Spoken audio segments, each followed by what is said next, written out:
이번 시간에는 뼈, 관절, 근육에 관한 질병을 이야기하겠습니다. 근데 지금 우리가 이제 다음 시간에 한 시간 뒤에 정형외과 강의를 하기 때문에 여기는 요 부분은 아주 간단하게 그냥 간단하게 짚고 넘어가는데 골절에 관해서는 조금 자세히 좀 들어줬으면 하는데 지금 사실 병동에서 좀 와야 되는데 병동에 아무도 안 오시네. 이 병동에서나 외래가 골절을 좀 많이 알아야 되는데 이게 정말 이거 필요한 건데 지금 아무도 안 와서 병동 오기로 왔네. 300명에서 사실은 제일 필요한 거 300명인데 300명? 500명? 300명 손 들어보세요. 300명이에요. 500명 아니었어? 쏘리. 저쪽에 500명에서 300명이야? 그럼 됐다. 300명, 500명 하면 외래는 없지? 아니, 외래가 알아서. 외래가 알아서 하는데 뭐 어쩔 수가 없고. 자, 그러면 지금 수업 하겠습니다. 확인하겠습니다. 자, 늑골골절. 늑골이라면 갈비뼈, 늑골, 립. 뭐 우리가 뭐 폭립 하는 폭 하면 돼지, 립하면 갈비, 돼지갈비, 폭립. 바비큐 폭립, 바비큐 하는 거. 자, 그래서 이제 이렇게 야구 선수죠. 야구 선수는 뭐죠? 아메네스가? 여기서 보니까 라메네스의 갈비뼈 골절이. 그러니까 갈비뼈 골절이 이 야구 방망이를 이렇게 스윙할 때, 그 다음에 골프 칠 때, 그 다음에 직접 맞았을 때, 어떤 거든지 마찬가지로 갈비뼈 골절이 생깁니다.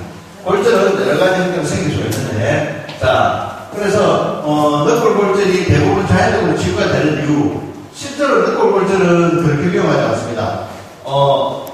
위험하다 치면 이렇게 외래귀에서 허파까지 이렇게 흉곽관이 이렇게 다치는 경우, 그래서 혈흉, 헤모소라스, 피, 소라스, 흉곽, 헤모소라스, 그러니까 흉곽 내에 피가 차든지 하는 그런 식으로 되는 부분. 그 다음 늑골 골절이 다발성으로 일어나서 숨쉬기가 곤란한 경우, 이런 경우가 있지만 실제로 늑골은 근육이 늑골을 하두로 싸고 있어서 어긋나지 않고 그 근육에 의해서 자연적으로 치유가 됩니다.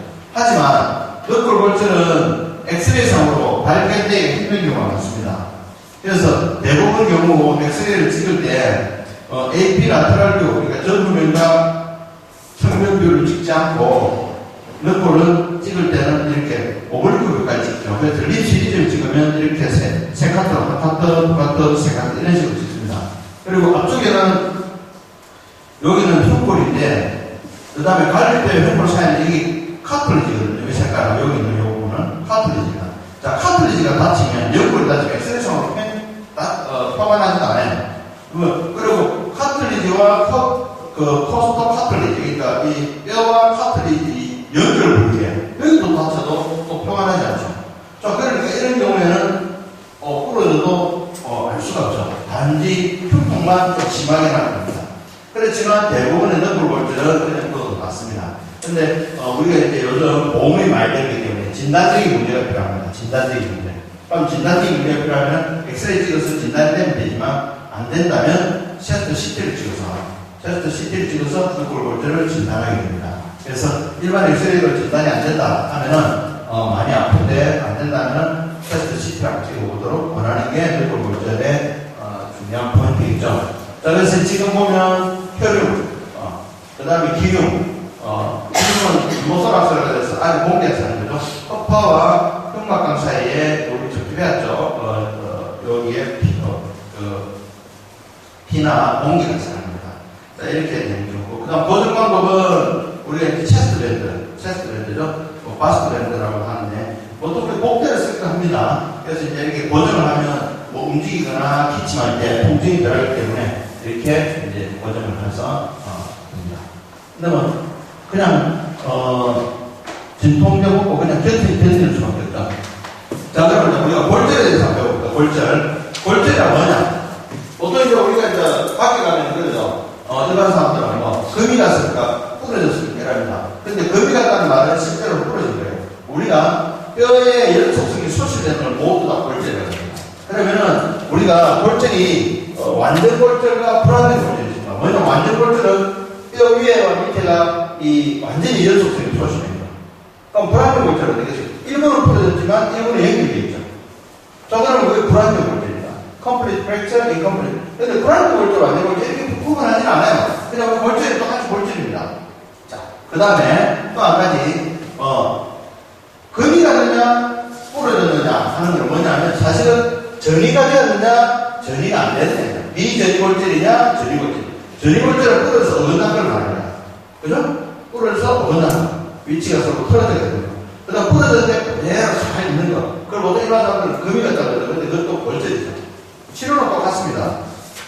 물론 수술하느냐 안 하느냐의 경우도 있겠지만 어쨌든 골절은 똑같이 골절이다. 그래서 displaced fracture, undisplaced fracture 이렇게 두 가지로 전이골절과 비전이골절 이렇게 전이의 유무를 따져서 골절을 분류하게 합니다. 그 다음 또 개방되느냐 개방되지 않느냐 개방성이고 자 골절이 되는데 골절된 골절뼈가 피부를 뚫고 나왔느냐 피부를 뚫지 않았느냐 이게 차이가 중요합니다. 왜냐하면 세균감염 위험이 있느냐 없느냐 자, 그럼 골절이 개방성이 되었다면 뼈가 붙는데도 시간이 많이 걸릴 것이고 골수염의 세균감염, 골수염 위험도 아주 높아집니다.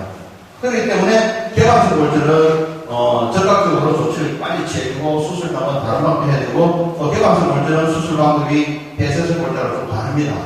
개방성 골절의 경우에는 바로 우리가 금속판이나 나사옷을 내게 되면 안쪽에 그 뼈와 뼈 사이 안쪽에 개방성이 되기 때문에 세균이 뼈 속에 들어가서 골수염이 될 수 있거든요. 그렇기 때문에 금속판을 대지 않고 대개는 우리가 외고전기로 일자로프라든지 다른 외고전기로 일부되었다가 항생제를 충분히 투여하고 어느 정도 안정이 됐다 싶을 때 다시 재차 수술하는 경우가 많습니다. 그래서 개방성 정도에 따라 다르지만 그래서 어쨌든 개방성이냐 폐쇄성이냐는 치료의 차이도 있고 예후의 차이도 많이 있습니다. 빨리 붙느냐 늦게 붙느냐 아니면 세균감염으로 인한 2차 대커펙팅이 오느냐 안 오느냐 이런 것들이 중요하기 때문에 오픈 프랙처냐 클로즈 프랙처냐 이거는 우리가 골절할 때 주의를 기울여야 됩니다. 그 다음에 분쇄 유무 단순 골절이냐 분쇄 골절이냐 뼈가 한 개였는데 두 개를 딱 나눴는데 이건 단순 골절이죠. 근데 두 개 이상, 세 개, 네 개, 두 개 이상, 세 개 이상 세 개, 네 개, 네 쪼가리, 다섯 쪼가리로 나눠졌다. 이거는 분쇄 골절이에요. 자, 분쇄 골절 당연히 골절을 정복해도 골절을 제자리에 미각선을 제자리에 두어도 제자리 유지가 안 되겠죠. 서로 버팀목이 안 되니까 잘 어긋날 수 있습니다. 그 다음 뼈가 잘 안 붙을 수 있습니다. 또 어긋나지 않아도 또 좀 삐딱하게 붙을 수 있습니다. 붙어가는 과정 중에 여러 가지로 분쇄 골절은 불편합니다. 발음을 힘듭니다. 커뮤니티가 아니고 커뮤니케이션은 우리는 소통하는 근데 이거는 커뮤니티입니다. 커뮤니티가 아니고 커뮤니티입니다. 발음이 아이유와 위치가 다른 것은 커뮤니티를 단순 골절이냐 분쇄 골절. 그 외에 이제 임팩티드 프랙처. 임팩티드 프랙처는 뭐냐면 골절과 골절편 사이에서 한 골절이 다른 골절하고 간입해서 들어가 버리는 겁니다. 간입 골절, 내복 골절 이렇게 했는데 안으로 들어가 버리는 거예요. 이렇게 쉽게 말하면 아이배가 이렇게 훅 들어가는 거예요. 쑥 들어가 버려요. 그래서 오히려 뭐 크게 보면 길이가 짧아지겠죠? 그런 생각입니다. 스트로 두 개를 갖다가 끼워서 끼운다 생각하면 되겠죠? 그래서 압박골절은 내리 안 됩니다. 주로 우리가 버텨라. 척추의 수술 발생이죠. 압박골절. 그 다음 유형골절. 간호학 책에서는 유형골절을 하고요. 우리 정형외과에서는 양목골절이라고 합니다. 근데 나는 유형골절이 훨씬 좋은 표현이라고 생각해요. 유형골절. 왜냐면 양목골절이 뭐냐면 나무가 딱딱하지 않은 나무가 휘어지거든요. 그린스틱 팩트는 뭐냐면 어린아이들에게서 뼈가 약한데 한 일라스틱 이렇게 낭창낭창 뼈가 딱딱하지 않고 말랑말랑하면은 부러지기를 어떻게 부러지는가 하면은 이렇게 부러져요.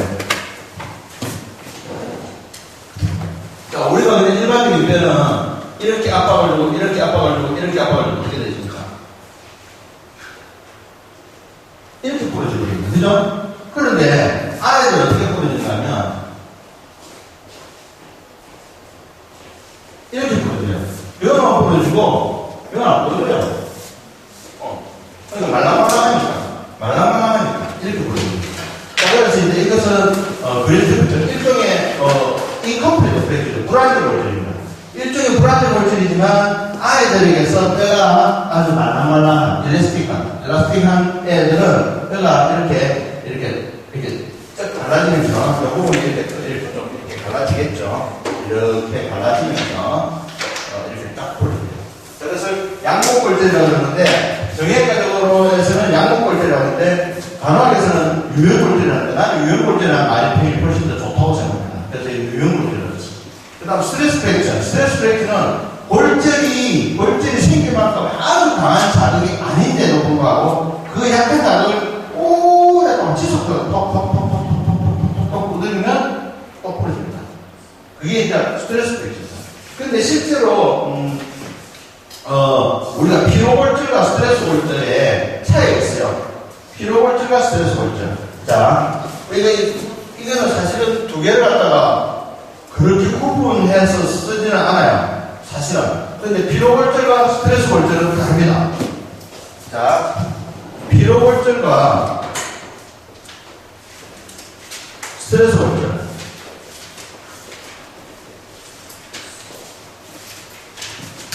자, 이 두 개는 사실은 우리가, 이거는 사실은 뭐냐면, 퍼티그 프랙처예요. 퍼티그 프랙처. 피로면 퍼티그거든요. 퍼티그. 피로는 퍼티그입니다. 스트레스는 스트레스 프랙처예요. 이것은 구분해서, 사실은 구분해서 써야 되는데, 구분해서 안 씁니다. 비슷하기 때문에. 근데, 구분이 돼요. 어떻게? 정의적으로. 피로골절을 말하는 피로. 자, 뭡니까? 골절되는 뼈가 약해져 있는 상태예요. 기본적으로 골절되어 있는 뼈가 약해져 있는 상태에서 골절이 생기는 거예요. 근데 약해져 있는데 아주 저강도로 조금만 이렇게 계속 자올리가 딱 부러져 버리는 거죠. 그런데 스트레스 골절은 뼈가 튼튼해요. 튼튼한데 부러지는 거예요. 왜? 그럼 차이가 있습니다. 스트레스 골절은 군인들이 오랫동안 행군을 해요. 그 군인들 다리 튼튼하거든. 튼튼한데 계속 그러니까 그 떠보니까 그 골절이 생깁니다. 이 스트레스 골절이라고 해요. 피로 골절은 그거와 다릅니다. 뼈가 어느 정도 약해져가 있어요. 우리가 항공기도 보면 항공기에도 항공기 본체가 금속이 피로 골절이 생겨요. 그건 오래되면 금속이 약해져서 골절이 생기는 거죠. 그거는 약해지는 그 금속 자체에 문제가 있어서 약해지는 거예요. 자, 그럼 이것도 마찬가지입니다. 피로골절과 스트레스 골절은 비슷하다. 저강도의 골절을 한 번에 일으킬 만큼의 강한 자극은, 강한 외력은 아니지만, 저강도의 외력을 지속적으로 받을 때 생기는 것이긴 하지만, 한쪽 피로골절은 뼈가 약해져 있는 상태에서 생기는 거고, 스트레스 골절은 뼈가 정상적인 강도를 가지고 있을 때 생기는 걸 스트레스 골절이라고 합니다. 이렇게만 나오고 있습니다. 근데 이거 구분할 수 없죠. 그 다음, 견절골절. 견절골절은 우리가 대개는 뼈에 직접적으로 힘을 줍니다. 그렇죠? 우리가 부러지면 어떻게 됩니까? 탁 때려 부러지죠? 뼈를 때려 부러집니다. 아니면 아래로 비틀어져야 부러집니다. 자, 예를 들어서 우리가 몸을 갖다 이렇게 팩 비틀면 발목이 딱 부러지죠? 이거는 비트는 거예요. 톨전이라고 그러죠? 회전이요. 그 다음에 다이렉트 임팩트, 가격, 직접 가격, 이걸로 부러진단 말이죠. 자, 그런데 견절골절은 그런 게 아니라 뼈를 연결하고 있는 인대에 의해서 인대나 근. 자, 우리가 뼈는 연결 부위가 인대가 있죠. 인대는 뭡니까? 리가먼트죠. 리가먼트는 인대는 뭐라 그럽니까? 뼈와 뼈를 연결합니다. 그죠? 뼈와 뼈를 연결합니다. 그 다음에 텐던은 뭐예요? 텐던.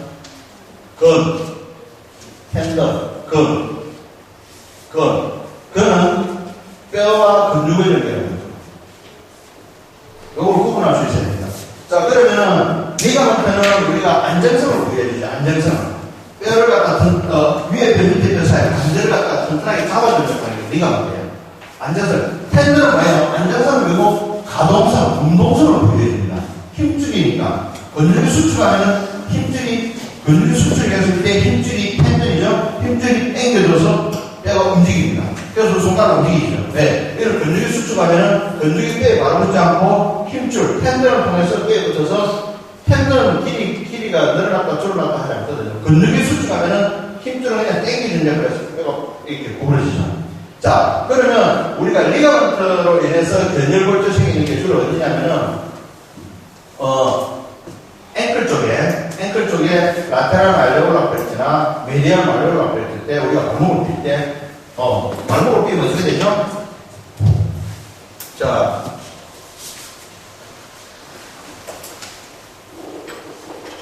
이렇게 됐다 치면 리가먼트가 있죠. 자, 제끼면 어떻습니까? 이게 땡기지죠. 이게 땡기니까 이게 인대가 끊어지거나 아니면 이 인대가 물고 있는 부분이 워낙 튼튼해서 이 뼈를 물고 끊어지거든요. 그죠?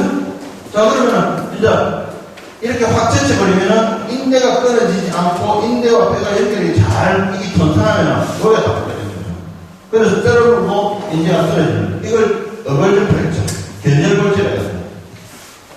그 다음에 이제 텐던에서 부러지는 거. 텐던에서 부러지는 게 뭐가 있어요? 이건 리가먼트에서 부러지는 거죠. 텐던에서 부러지는 거. 우리 손가락, 말레입니다. 우리 손가락에 보면은, 손가락 끝입니다. 자, 요렇게 되어 있죠? 자, 여기에 힘줄이 붙어 있습니다. 텐던. 이 스탠스 텐던. 손가락 펴는 힘줄. 자, 요렇게 손가락에 힘을 딱 주고 있는데, 농구공을 탁 맞았습니다. 그러면 이 힘줄은 이렇게 당기고 있고, 농구를 탁 맞으면 이게 탁 꼬부러지겠죠. 그죠? 이렇게 탁 꼬부러집니다. 자, 그럼 힘줄은 이렇게 딱 당겨주고 있는데, 이게 꼬부러지는 게 어떻게 되겠죠? 이게 손가락 마디가 아래로 움직이면서 떨어져 나오거든요. 자, 이렇게 떨어져 나오는 것을 보니 말레핑거라고 합니다. 보니. 뼈를 물고 떨어진 말레핑거. 말렛, 이런 말, 망치는 뜻이거든요. 망치, 말렛. 수술할 때 쓰는 게 말렛이라고 하거든요. 말레핑거.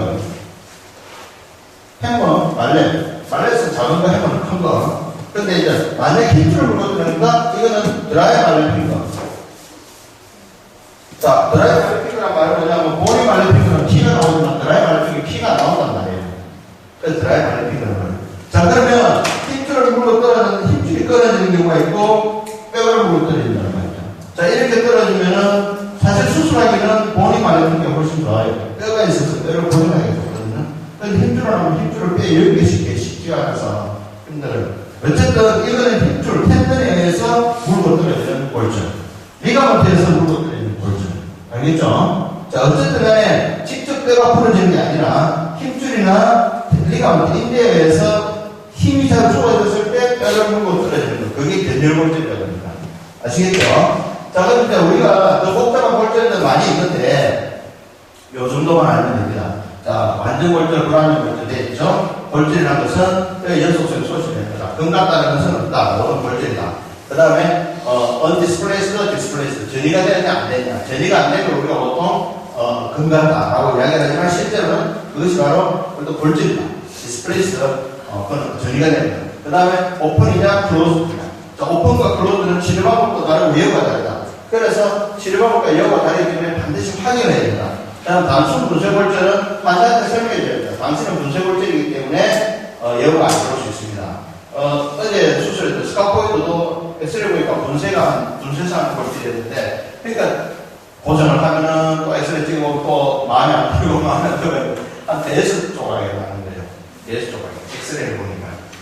CT상으로 나타나지 않은 그런 부분들이 있어요.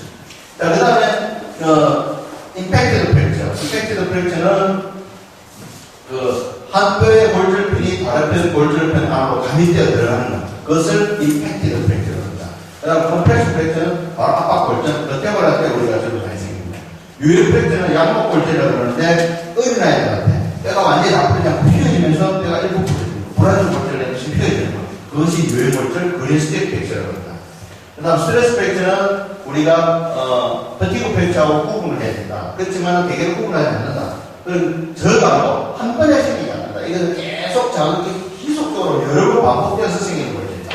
견절골절은 리가먼트나 텐던에 의해서 잡아 당김으로써 간접적 외력, 직접적 외력이 아닌 간접적 외력에 의해서 생기는 게 견절골절이다. 라는 것을 일단 아시고, 자, 한번 볼까요? 자, 여기 이제 앵클이죠? 여기 잘 보시면 라테랄 말려를 쓰고 메디안을 말려를 씁니다. 우리가 안쪽 복숭아뼈, 바깥쪽 복숭아뼈. 요 바깥쪽 복숭아뼈 아래쪽에 보면 하얗게 보이는 거 있죠? 여기 원래는 오래된 골질이지만 어렸을 때 본인이 아주 어렸을 때 10대 때 발목을 뼈었을 텐데 그때는 표가 안 났죠. 그래서 이제 이렇게 리가먼트를 물고 뼈가 떨어져서 이 뼈가 이제 자라면서 이렇게 고라가 돼서 이렇게 보입니다. 자, 여기 보시면은 희미하게 여기 좀 볼록 튀어나왔습니다. 퍼스트 메타타잘, 세컨드 메타타잘, 서드 메타타잘. 세 번째 중족골이죠. 요 앞쪽으로는 팔랑스입니다. 요거는 알뜰뼈죠. 중족골인데 여기 보면은 다른 데는요 콜텍스가 하얗게 아주 균이 난 두께로 지나갑니다. 이게 맞아요. 근데 여기서 보면 좀 볼록한 느낌이 보이죠. 이게 뭐냐면은 실제로는 골질입니다. 골질에 대해서 여기 헬로스 가골형성이 있습니다. 골질이 한꺼번에 생기는 게 아니고 여기는 조금 생기면 또 가골이 생기고 또 조금 생기면 가골이 생기고 그래서 엑스레이션으로 보면 이렇게 볼록 튀어나옵니다. 근데 실제로 골질이 진행되기도 하고 있죠. 자, 이거 뭡니까? 분쇄골절, 전이골절. 그죠? 이 정도 부러지면은 되게 요 앞쪽에는 피부가 마름이 되어 있기 때문에 개방성 골절도 가능합니다. 왜냐하면 아주 심한 내력에 의해서 프록시멀 티비가 이렇게 부러지는 거죠. 그냥 우리가 단순히 넘어지거나 하지 않죠. 어딘가 심하게 자동차 길 가다 차에 바로 다리가 덮에 바로 부딪혔다든지 하게 되면 이렇게 부러지는데 이렇게 뼈도 피부라도 골절이 있죠. 그게 뭡니까? 복합골절. 예, 커뮤니티드 프랙처, 디스플레이스드, 그다음 오픈 프랙처 이런 것들이 다 같이 복합골절이 되었습니다. 아주 여우가 안 좋죠. 자, 여기 보시면 어떻게 합니다. 압박골절인데 압박골절 중에서도 골절핀이 프랙처 프래그먼트가 골절 쪼가리가 하나, 둘, 세 개 이상 되기 때문에 이거는 커뮤니티드 컴프레션 프랙처이죠. 압박골절이면서 분쇄골절. 그죠? 자, 그래서 이제, 요렇게, 요거는 목뼈입니다. 목뼈에 생기는, 컴프레션, 백전, 커뮤니티드 백전. 자, 그래서 이제, 대충 보면 이제 골절이 이제 어떤 건지 대략 알겠죠? 물론, 넓으시는 분들은 잘 알 겁니다. 하지만 이제, 여기는, 비어레는 직계에 있는 분들이 계시니까, 이렇게 보고, 이렇게 있구나 하는 거를 알면 좋겠습니다. 자, 그러면, 골절을 어떻게 치료하는가? 골절이 우리 뼈가 골절 생기면 우리 몸에서 어떤 과정이 겠습니까? 처음에 피가 차죠, 피가. 근데 이제 피 안 차는 경우도 있어요. 왜? undisplaced fracture. 그죠? simple undisplaced fracture. 그러니까 환자들 거라면 골절되시는 방법. 왜 죽지도 않아도 골절됐다 하냐. 오히려 뭐 거짓말하는 겁니다. 근데 어느 정도는 의자는 그냥 수레처럼 부서졌는데. 자기는 그러니까 뭐라는 것들은 안 부었으니까는 뼈는 부러지지 않았겠죠. 이렇게 이야기합니다. 근데 그렇지 않습니다. 부었건 안 부었건, 멍이 들었건 안 들었건 상관이 없죠. 단순히 혈중 형성이라는 것은 뭐냐, 헤마토마가 있다는 것은 부러진 부위에 있는 거고 눈에 안 보일 수도 있고요. 안에서, 뼈 안쪽에서만 부러지갖고 될 수도 있어요. 무슨 말이냐면, undisplaced fracture가 되면요, 제일 행복한 경우에 골절인데, 실제로 골절 자체는 불행하지만, 우리가 뼈를 보면, 뼈가 있고요. 뼈에 딱 붙어 있는 골막이 있습니다. 골막을 이걸로 떼어놨습니다. 사실 딱 붙어 있습니다. 그런데 이렇게 딱 어긋나지만 여러 개만 부러지면 여기 이제 알을 딱 들여다보면 여기 콜텍스죠. 피질 볼입니다. 자, 피질 볼 여기 수질이죠. 메들라죠. 메들라만 부러지면 외환이만 혈종이 차는 거예요. 그러니까 끝으로는 하나도 안 들어갈 수 있습니다. 이거 멀쩡할 수 있어요. 또, 그 다음에 피가 좀 삐져나오더라도 이 골막이 딱 단단하게 붙여가고 있기 때문에 그것좀 드러나지 않죠. 그렇기 때문에 실제로 혈족이 있다고 하더라도 무조건 붙는 게 아니다. 골절이 있다고 무조건 붙는 게 아니다. 또 안 붙다고 해서 골절이 아니다라고 믿어서는 안 된다. 그러니까 반드시 박사선 사진을 찍어봐야 된다는 거예요. 24시간 이내에 혈족이 생기겠죠. 자, 그 다음 그래놀레이션 티슈가 생깁니다. 자, 그래놀레이션 티슈는 뭐냐면은 앞으로 어떤 뼈가 생길 수 있도록 이렇게 그물망을 만들어줍니다. 그물망을 만들어서 세포들이 잘 지나올 수 있도록. 자, 우리가 이제 그냥 세포가 그걸 수 없습니다. 이 세포가 만약에 골절 부분에 조골세포나 버스 세포들이 달려들거든요. 달려드는데 어떻게 달려드느냐? 허공을 지가 볼 수 없단 말이에요. 그럼 어떻게 해요? 사다리를 만들어요. 사다리, 그물망. 그럼 그 그물망을 타고 기어 세포거든요. 사실 움직여요. 저걸 세포는 움직입니다. 자, 그럼 움직이기가 끼어려면 거물망을 만드는데 그 거물망이 뭐냐? 그래놀리션 티슈예요. 그래서 이 거물망을 만들어주죠. 그럼 그 거물망을 타고 세포들이 이동합니다. 그래서 그 골절 주변에서 모입니다. 그래서 조골세포, 석류화세포는 거물망을 만드는 것이고요. 조골세포는 이제 뼈를 만들어주는 세포죠. 그래서 그리고 괴사 조직을 흡수하는 대식세포도 또 나타납니다. 대식세포, 매크로페이지. 우리 혈액 속에서 우리가 이렇게 매크로페이지라고 큰 놈을 한번 사진을 보여드리겠습니다. 요 앞시간 혈액 제일 첫 번째 혈액 그때 내가 매크로페이지라고 대식세포 큰 거가 있습니다. 매크로는 크다, 화하지만 먹는다 이 말이에요. 큰 세포입니다. 먹는 세포. 이 대식세포가 괴사 조직을 흡수합니다. 다 먹어치우죠. 먹어치워서 재활용할 거예요. 그 대식세포는. 그리고 한 2주경쯤 되면은 이제 켈루스가 나옵니다. 이 켈루스를 보통 우리가 이제 환자들한테 진이 보인다 이렇게 이야기하죠. 엑센스하고 희미하게 이제 보일 수 있는 거죠. 근데 2주 만에 다 보이는 건 아니고요. 이렇게 이제 희미하게 보입니다. 희미하게 보이면서 진성과골이 이제 진짜 이제 좀 또렷하게 보이죠. 이제 진이 완전히 이제 뼈 주변을 이렇게 하얗게 덮어싸고 있습니다. 그리고 그것이 단단해지고 리모델링이 되어서 리모델링이라는 것은 처음에는 볼록하게 보이다가도 나중에는 다시 매끈하게 뼈가 매끈하게 됩니다. 물론 볼록하게 것처럼 남아있을 수도 있습니다. 어쨌든 이런 과정을 겪는다. 헤마토마로 생기고 결혈신체 생기고 켈루스가 나오고 그 다음에 보니켈루스 나오고 그 다음에 컨솔리데이션 리모델링 나옵니다. 여기 이제 오스케이지 보니켈루스거든요. 진성하고. 자, 그래서 이런 5가지 과정을 겪어서 골절이 완전히 치유됐는데 이제 우리가 환자들이 이렇게 잘 물어봅니다. 이 뼈 언제부터요? 네, 물어보죠. 이 골절이 언제부터요? 자, 요렇게 이야기했는데 요렇게. 자, 요거는 그러니까 아주 복잡한 걸 제가 아주 간단하고 단순화시킨 거예요. 그러면 이것이 언제부터냐 하는 것이기도 하고 언제까지 기구술을 해야 되느냐, 언제까지 보정을 해서 조심스럽게 진행해야 하느냐의 기간이기도 합니다. 그래서 요것들이 중요한 거죠, 사실은. 아주 굉장히 중요한 거죠. 왜냐하면 환자들이 얼굴을 보고 환자들한테 언제까지 기구해야 됩니까? 이때까지 보정합니다. 이 보정기간이기도 하고요, 골절 치유기간이기도 합니다. 물론 조금 차이가 있습니다. 나이에 따라 차이가 있고요, 다친 정도에 따라 차이가 있습니다. 그렇지만 요것은 반드시 머릿속에 기억을 해두면 좋죠. 자, 한번 봅시다. 손가락, 발가락, 4주, 한 달. 한 달 동안 손가락, 발가락을 보정한다. 그죠? 그럼 그보다 좀 높은 놈, 메타카팔, 메타타잘, 6주, 한 달 뭘.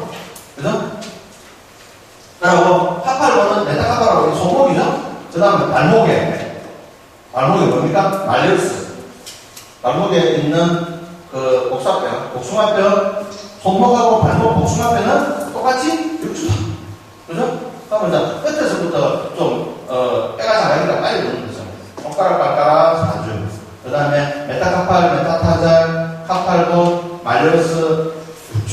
그 다음에 거기 하나 더 끼워서 펠리스 6주. 펠리스는 어때요? 캔슬로스 보니까. 캔슬로스는 빨리 붙습니다. 그래서 펠리스는 6주. 단지 스카포이드는 10주.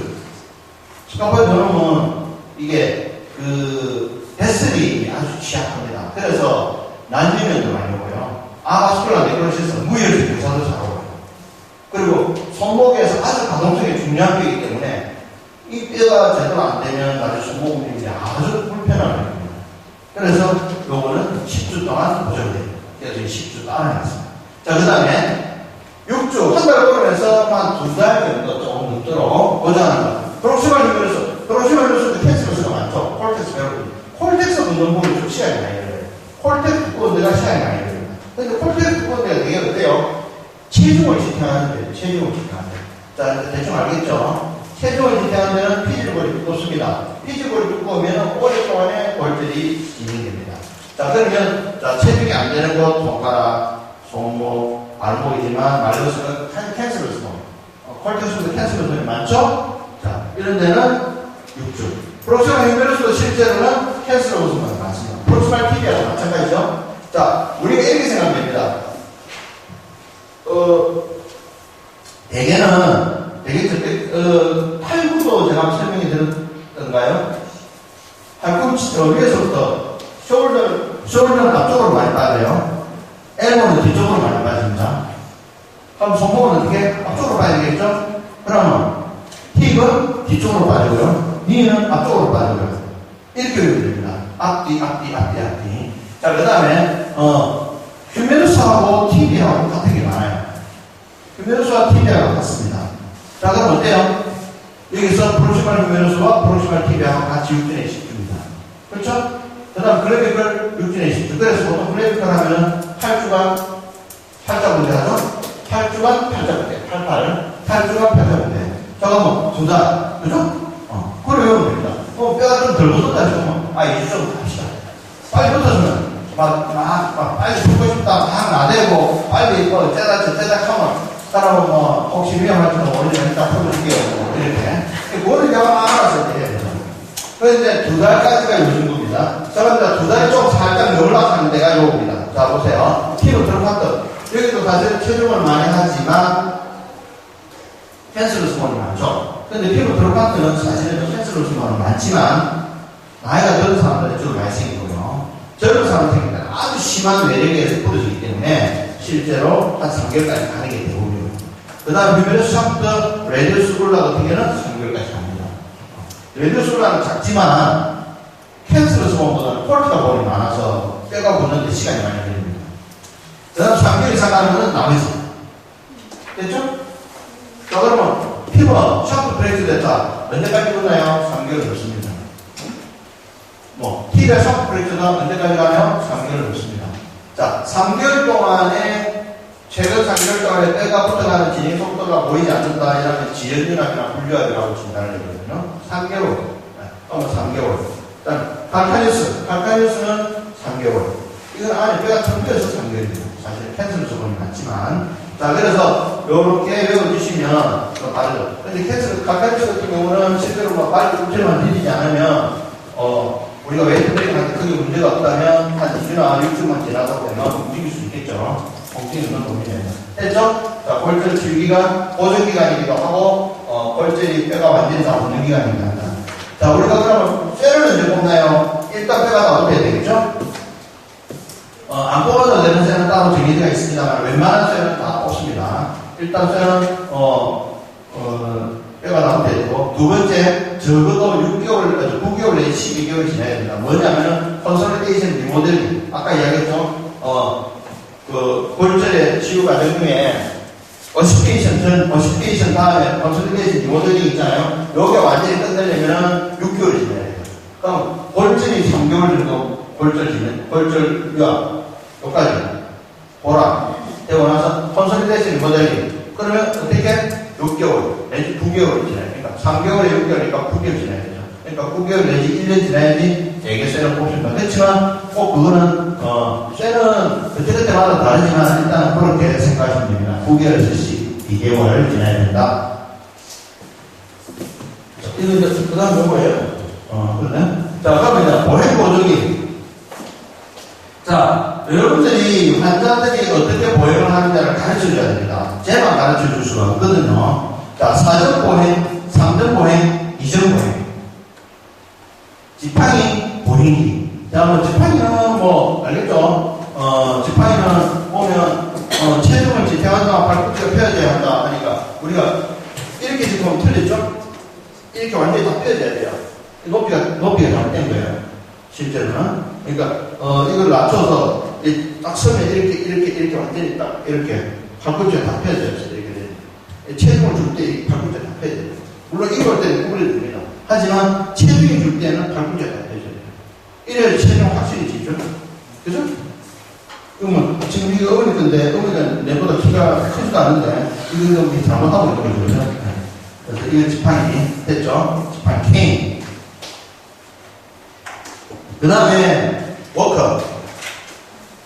크런치는 제가 맨 마지막에 설명해요. 자, 워커는 아까도 얘기했지만 발꿈치가 15도 3도 굴곡이 돼야 정상입니다. 이렇게 서가서 이렇게 돼야 되죠. 이렇게 돼서 이렇게. 알겠죠? 15도 내지 30도 굴곡되도록 워커 높이를 조절해야 돼요. 높이 조절은 밑에 있습니다. 아시죠? 높이 조절하는 방법. 그러니까 혹시라도 영상에서 못 챙겨주더라도 엑스레이실을 내려오든 변기실을 내려오든 물리치료실을 내려오든 높이 좀 조절해 드릴게요. 그러니까 조절을 해줘야 된다는 거죠. 제대로 조절. 그죠? 자, 이거는 이제 나이 드신 분들이 보행이 힘들 때나 보행이 잘 안 될 때 주로 그렇게 합니다. 안정성이 아주 좋죠. 팔만 있으면 되니까 팔 두 개만 있으면 얼마를 이게 이제 바퀴가 있는 경우도 있고 바퀴가 있는 경우도 있습니다. 자, 일단 제일 중요한 게 그렇습니다. 실제로 이게 제일 불안정할 거겠지만 실제로 제일 안전한 거예요. 계단도 내려올까 올라갈까 할 수도 있고 환실도 마음대로 다닐 수 있습니다. 저런 거는 계단도 못 다니고 환실도 안 돼요. 자, 그러면 이제 크러치 워킹을 제가 설명을 드릴게요. 누구 한 사람 좀 나오면 좀 모르겠는데 그럼 요새 나오면 확실한 보행은 되겠습니다. 자, 사전 보행을 합니다. 사전 보행을 하면 어떻게 하냐면 사전 보행은 발이 무조건 3개가 딱 고정이 되어 있습니다. 자, 문제 나갈 때는 어느 쪽이든지 간에 목발이 먼저 하나 나갑니다. 그리고 반대편 발이 나갑니다. 그 다음에 목발이 나오고, 됐죠? 자, 여기서 한번 들어보세요. 예. 맞습니다. 로봇캅처럼 됐는데, 실제로 이제 그럴 때는 이렇게 됐습니다.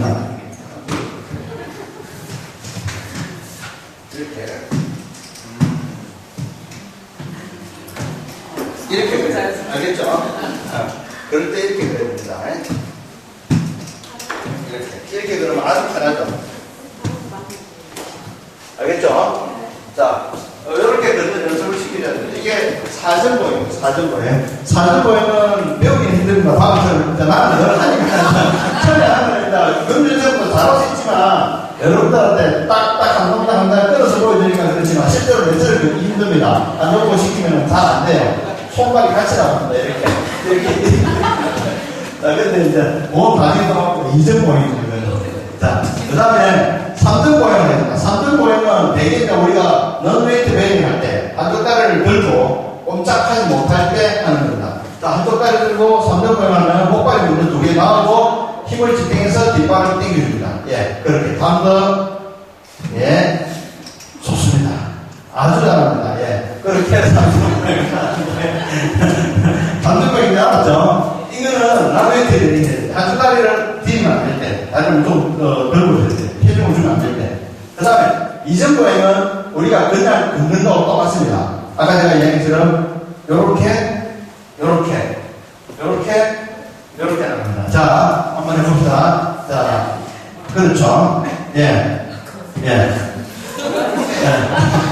생각보다 쉽잖아요. 그게 하려면 쉽지 않아요. 자, 그래서 알겠죠? 이전 보행이란 뭐냐?